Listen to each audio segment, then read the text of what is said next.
बांझपन क्या है, इनफर्टिलिटी क्या है? अगर कोई कपल 1 साल से ट्राई करने के बाद भी प्रेग्नेंट नहीं हो पा रहा है, प्रेगनेंसी नहीं आ पा रही है in spite of not using any contraception, तो उसको हम लोग इनफर्टिलिटी की श्रेणी में डालते हैं। इनफर्टिलिटी या बांझपन 2 प्रकार के होते हैं, जैसे कि अगर हम देखें तो primary infertility and secondary infertility. Primary infertility एक ऐसा केस होता है जिसमें कभी भी किसी फीमेल को प्रेगनेंसी नहीं आई होती है।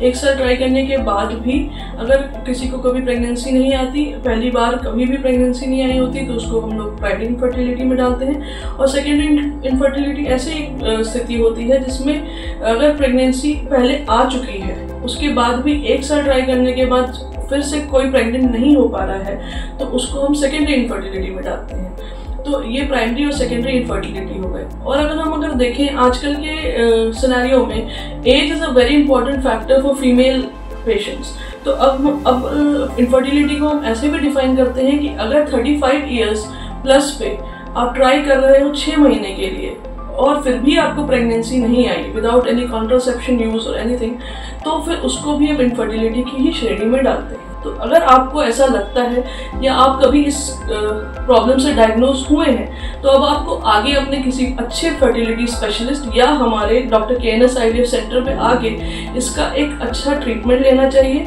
क्योंकि हर एक प्रॉब्लम का सोल्यूशन होता है और इस प्रॉब्लम का भी अच्छा सोल्यूशन आपको मिलेगा, एक इंडिविजुअलाइज्ड ट्रीटमेंट प्लान मिलेगा। तो किसी चीज़ की टेंशन लेने की ज़रूरत नहीं है, let's go and gate treated.